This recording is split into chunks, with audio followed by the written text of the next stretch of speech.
Hi, you're watching Reddit Confessions. The music was loud, the kind of beat that makes your ribs vibrate. People were laughing, clinking glasses, high off champagne and success. Somewhere behind me, someone popped a bottle and cheered. But all I could hear was the way her heels clicked on the floor as she walked straight past me. She didn't even hesitate. 1 second she was beside me, fingers grazing the rim of her wine glass. The next, she was out there with him again. And I just stood there like some discarded prop, invisible in a room full of people who all seemed to be in on something I wasn't. Her red dress swayed like it had a pulse of its own. His hands settled on her hips like they'd been there before. They moved in sync, her head tilted back in laughter, his mouth dangerously close to her ear. I watched her smile, not the kind she gives me when I fix the sink or bring her tea. No, this smile had no history. It was brand new. And I hated how easily she gave it away. I wasn't supposed to be there that night.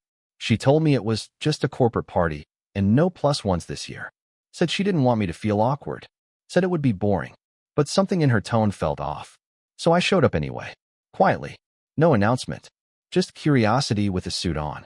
And what I walked into was not a boring corporate party.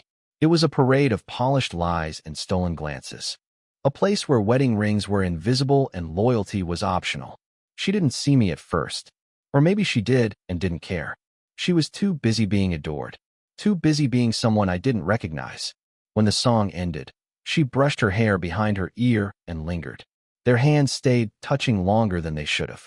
His thumb moved across her palm. That's when I stepped forward. She saw me. Her eyes widened for a split second, then flattened. No guilt. No shock. Just mild irritation.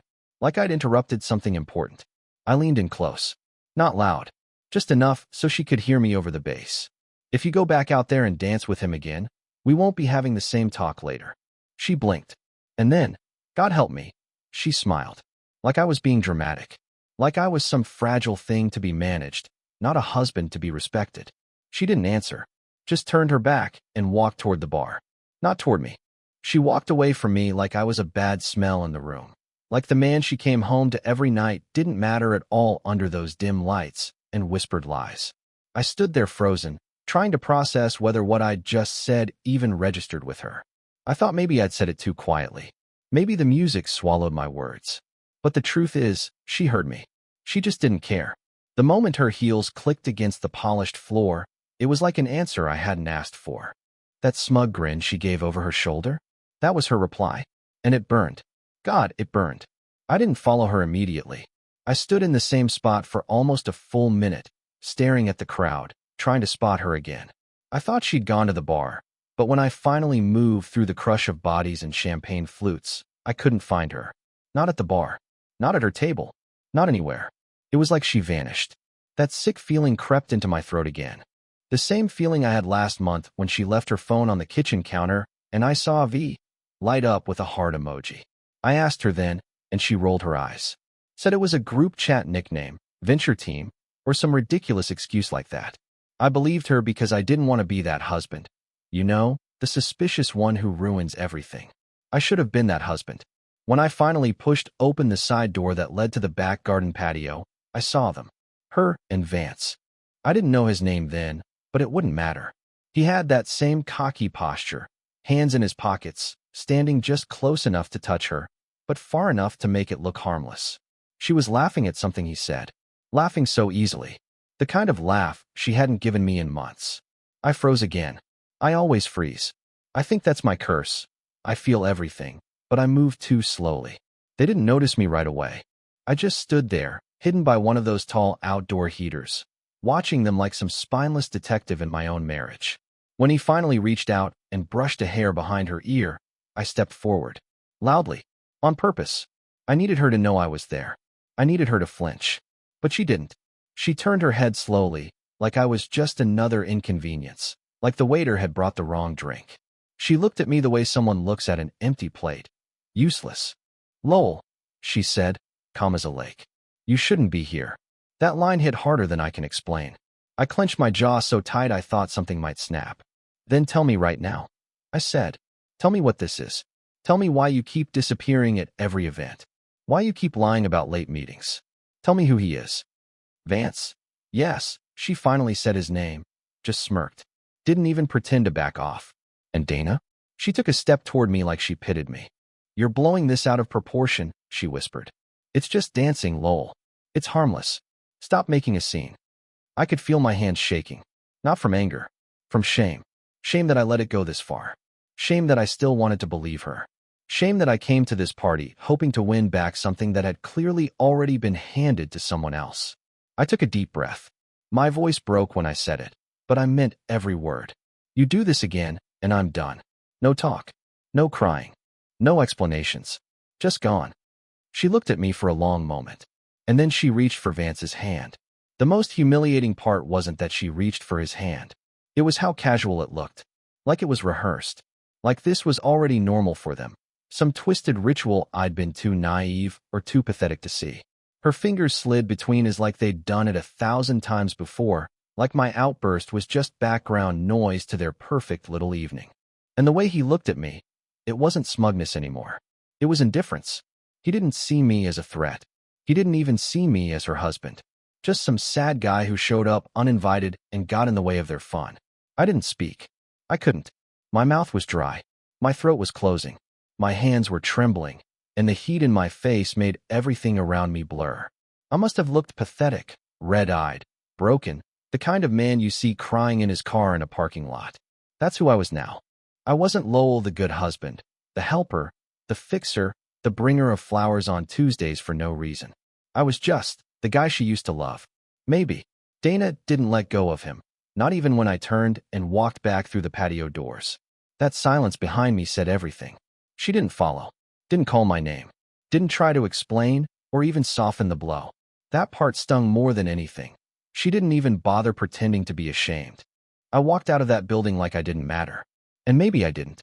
When I got to my car, I sat there with the engine off, staring through the windshield like it was some kind of portal back to a time before this all collapsed. A time when I believed her when she said, "I love you," without checking her phone. A time when we had movie nights in mismatched socks, and I didn't worry about strange smiles and half-truths. I thought about texting her. Just one message, "Come outside." But I didn't. I knew she wouldn't. She was probably laughing again. Probably halfway through another song. I drove home in silence. No music. Just my thoughts screaming louder than anything on the radio. When I got inside, the house felt foreign, like I had stepped into a stranger's life. Everything looked the same, but nothing felt like mine. Her coffee mug was still on the table. Her sweater was still draped over the couch. It smelled like her perfume, the one she never wore for me. I sat down and stared at the photo on the wall, our wedding day. I looked so sure of her, of us. I almost didn't recognize myself. I must have sat there for hours, waiting, hoping, dreading. The door didn't open until almost 2 a.m. She came in barefoot, heels in hand, hair a little messy, makeup faded. I didn't get up. I didn't even turn on the light. She jumped when she saw me sitting there in the dark, like she'd forgotten I existed. She sighed, like I was the problem. "Lowell, you scared me. Why are you just sitting there like a weirdo?" I swallowed the bitterness. "Did you have fun?" She rolled her eyes. "Can we not do this right now?" That's when I stood up. "No, we're doing this now." Because I meant what I said. This was the last time. She laughed. Actually laughed. "You're being dramatic. You always are. It was just a party." "No," I said, stepping closer, feeling my voice shake again. "It was just the last one I ever follow you to." She didn't say sorry. Not even close. Just rolled her eyes like I was some dramatic child who didn't understand how adults live. "It was dancing, Lowell," she said again, slower this time, as if repetition would make it true. "God, you always twist things." I stood there, barely breathing, while she walked into the kitchen like we hadn't just crossed a line that couldn't be uncrossed. She poured herself a glass of water, took a long sip, then leaned against the counter like nothing happened. And I just stood in the middle of the living room, heart pounding in my ears, watching my wife behave like a stranger who'd broken into our life and decided she liked the view. I wanted her to say something. Anything. To make this feel like a misunderstanding. I even would have taken a lie. But she gave me silence and a sigh. And that silence roared louder than any fight we'd ever had. My hands were still shaking, but I forced myself to speak. "You chose him, Dana. In front of everyone. You held his hand. You looked right at me and made that choice." She set the glass down with an annoyed clink. Don't be so dramatic. You're acting like I slept with him on the dance floor. It was a stupid party. I was tipsy. You embarrassed me, sneaking around like some jealous stalker. She actually smiled when she said that. A smile so cold it made my stomach turn. I realized then that she wasn't ashamed, not even a little. She'd rewritten the entire story in her head, and I was now the villain for showing up and witnessing the truth. I laughed bitterly, but there was no humor in it. You know what hurts the most? Not that you did it. Not that you flirted, or danced, or walked out holding his hand. It's how easy it was for you. How little effort it took to step away from us. She looked down at her phone, unlocked it casually, and I swear to God, she smiled at something. A message, probably from him. My heart just caved in right there. She wasn't even pretending to be present anymore. She didn't deny it. She didn't defend it. She didn't ask me to stay. So I walked upstairs. I sat on the edge of the bed we used to share and stared at the floor. My hands felt numb, like my body was shutting down piece by piece. I didn't cry. Not because I didn't want to, but because the betrayal had dried up whatever emotion I had left. I just sat there until the sun started bleeding through the blinds. I could hear her downstairs, laughing on the phone, probably talking to her sister or pretending everything was fine. She was good at that, performing. She'd been performing for months. I was just too blind to notice the curtains had already closed on us. By the time she came upstairs, I was packing. Not dramatically. No yelling. Just quiet. Calm. Like someone who'd finally accepted they lost something they were never meant to keep. She watched me from the doorway, arms crossed, mascara smudged. You're really doing this? I didn't even look up. You already did. She scoffed. You're such a coward. You run instead of fight. I zipped the bag and looked her dead in the eye. No. I stayed and begged in silence. I fought for months while you drifted away in plain sight. What I'm doing now, this is the first brave thing I've done in a long time. And with that, I walked past her. She didn't stop me. She didn't cry. She didn't chase me down the stairs like in the movies. The front door closed behind me like a chapter snapping shut, and the world outside was cold, but honest. I had nowhere to go yet. No plan. Just a duffel bag and the sudden clarity that I deserved better than the role I was playing in her story. I didn't even know where I was going until the sun was high and my phone started dying. I'd been driving aimlessly, letting the road blur under my tires while my mind replayed every detail from the night before on a vicious loop. Her fingers in his hand. That smug smile. The silence when I walked away. I had nowhere to stay, no plan, and barely enough in my checking account to afford more than gas and cheap fast food.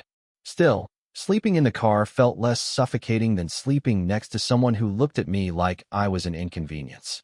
I parked in a grocery store lot by a laundromat that stayed open late. It wasn't the safest spot, but at least it was well lit. I pulled my hoodie tight, laid the driver's seat back as far as it would go, and tried to breathe. But sleep never came. Every sound outside, footsteps, distant engines, wind, sounded like a warning. And inside my own head, it was worse. The mental torture of wondering how long this had been going on. Had it started at the office? Was it just Vance, or were there others? Did she ever really stop loving me? Or was it just easier to erase me when someone more exciting came along? By morning, my body ached from the position I slept in, but the worst pain was internal. I looked at myself in the rearview mirror and didn't even recognize who I was anymore. My eyes were puffy, face unshaven, skin pale. I looked like someone life had chewed up and spit out, and in a way it had. I went to a diner to clean up in the bathroom, splash water on my face, and order something cheap so I wouldn't get kicked out. I stared at my phone while my eggs went cold, waiting for a message that never came. No apology. No, where are you? Not even a lazy excuse. So I did the thing I hadn't wanted to do. I called my brother, Greg. Greg was everything I wasn't. Confident, loud, successful. He lived in a condo on the edge of town and had never liked Dana. Thought she was cold from the start. I used to roll my eyes at him for that, call him bitter. Now I realized he saw things I didn't. When I told him I needed a place to crash, there was a pause. Then, just like that, he said, "You're an idiot, but yeah, come over." His guest room was tiny and smelled like weed and gym socks, but it was quiet. And Greg, to his credit, didn't pry. Not at first. He just handed me a blanket and said, "Bathroom's down the hall. If you clog the toilet, you're dead to me." That night, lying on a mattress that squeaked every time I shifted, I felt a strange mix of relief and devastation. I had left her. I had really done it. But it didn't feel like freedom. It felt like grief. Like mourning someone who was still alive, but no longer yours. The next day, Greg finally asked the question I'd been avoiding. You gonna divorce her? I didn't answer right away. Because saying yes meant this was real. Final. That there was no coming back from what I saw, from what she chose. But what was left to fight for? A woman who reached for another man's hand instead of mine? A woman who mocked me for caring too much? Still, some part of me hoped. Some pathetic, bruised part of me thought maybe she'd text. Maybe she'd realize she crossed a line. Maybe she'd show up at Greg's door, crying, saying she made a mistake. But that didn't happen.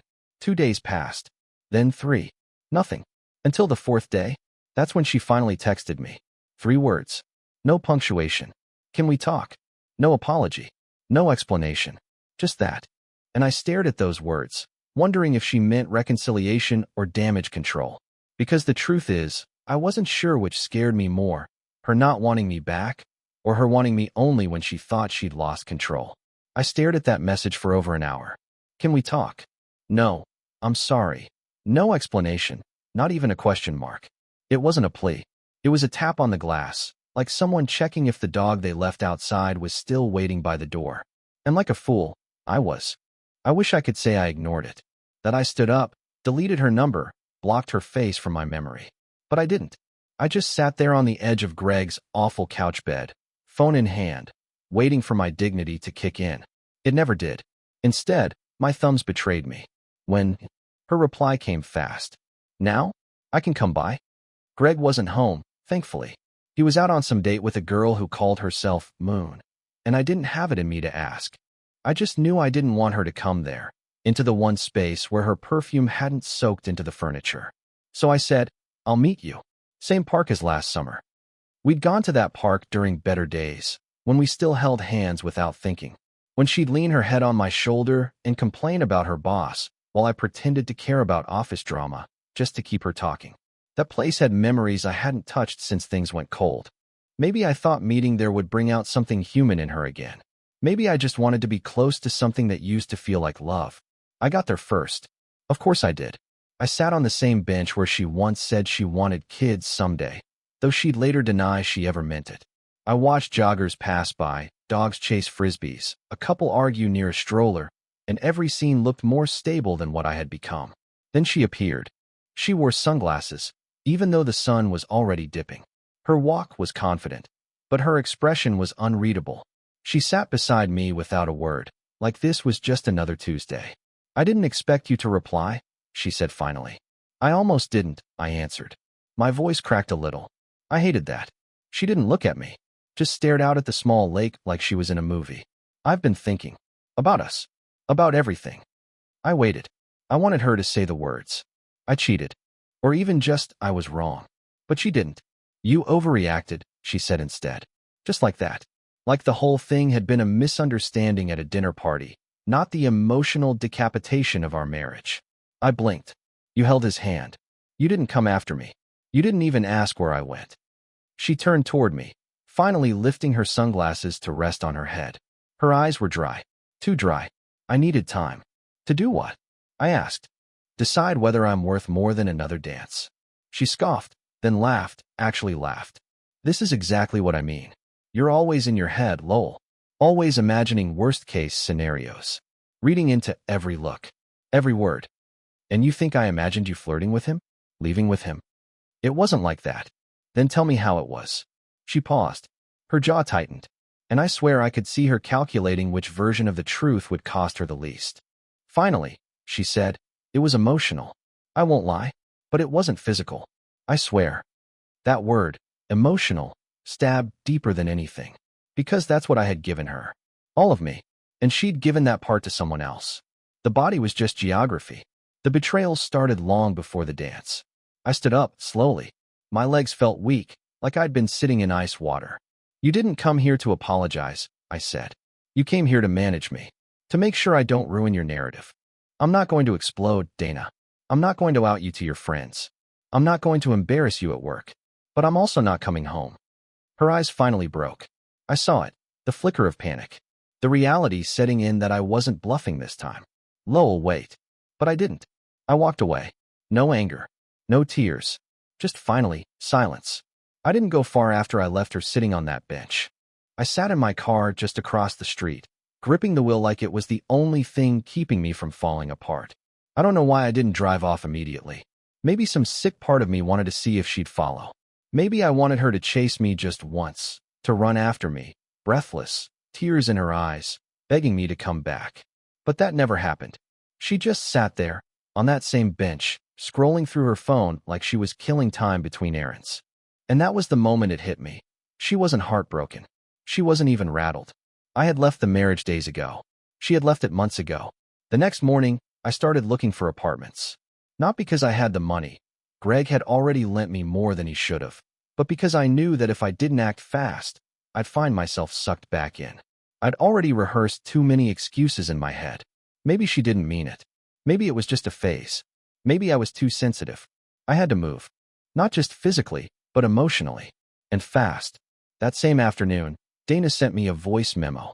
I don't know why that form of communication hit harder than a text, but it did. Her voice was so calm, so casual. I just think we need to talk again. That didn't really feel like closure. And I think we both deserve that, don't you? I listened to it 3 times. And the only thing I could think was, she still thinks she gets to define what closure looks like. I didn't respond. Not immediately. Instead, I drove back to the house. I still had keys. I told myself I'd just grab the rest of my stuff. But really, I wanted to see the damage. What my absence had done. When I walked in, everything was exactly the same. Our photos still on the shelves, her shoes by the door, the scent of her citrus shampoo lingering in the air.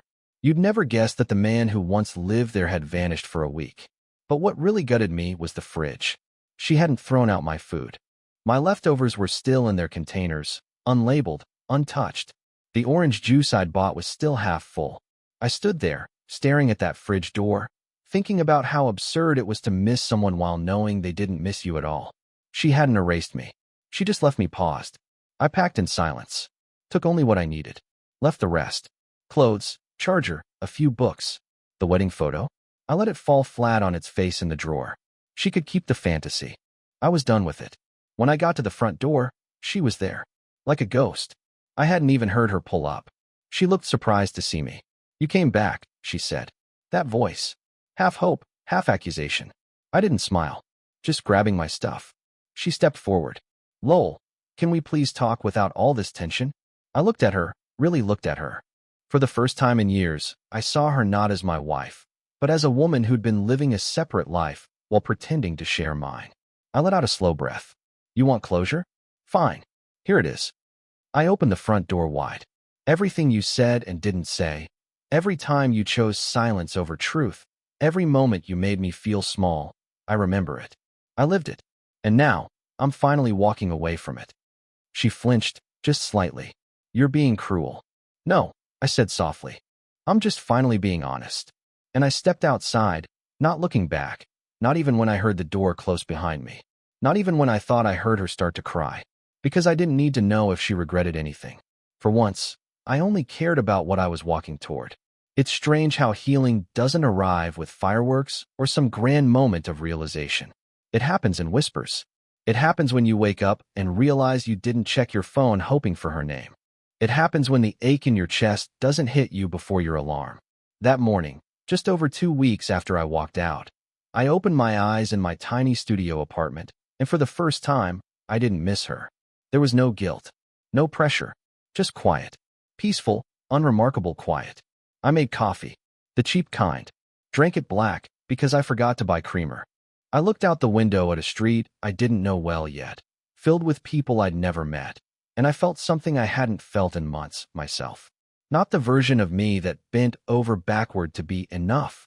Not the man who begged for breadcrumbs of affection from a woman who had already checked out. No, just me. A little bruised, a lot tired, but free. That same afternoon, I finally blocked her number. Not because I hated her, but because I loved myself more. I wasn't going to let her confusion become my prison. I wasn't going to be the man she turned to when her affair got dull, or when regret crept in late at night. Her silence had been loud. Her choices louder. And I had finally learned to listen. Greg, in his very Greg way, celebrated by dragging me out to a ridiculous rooftop bar. Said I needed a reboot, like I was a busted laptop. I hated every minute of it, until I didn't. Until I laughed. Not the forced kind I'd mastered for months, but a real one. And it hit me. I wasn't laughing in spite of what happened. I was laughing because I'd finally stopped carrying it with me. She sent one last email. A long, rambling thing full of what-ifs and maybe one days. I didn't reply. I didn't need to. She was trying to rewrite the story, to cast herself as a woman who made a mistake rather than someone who made a choice. But I wasn't the same man who used to wait at home, wondering if her smile still belonged to me. I'm not naive. I know there's more pain ahead. Healing isn't a straight line. But that night, as I turned off the lights in my new place, lying on a mattress on the floor with no headboard, no ring on my finger, and no lies in my home, I smiled. Because I made it out. Because I chose myself. Because for once, my story ended with me walking away, not broken, but whole. That's the end of my story. If you've ever had a moment like mine, a turning point where you finally said enough, share it in the comments. Which part of this story hit you the hardest? Was it the dance? The silence? The goodbye? You're on Reddit Confessions. Thanks for listening. And if you're going through something like this, trust me, walking away isn't the end. Sometimes it's the beginning.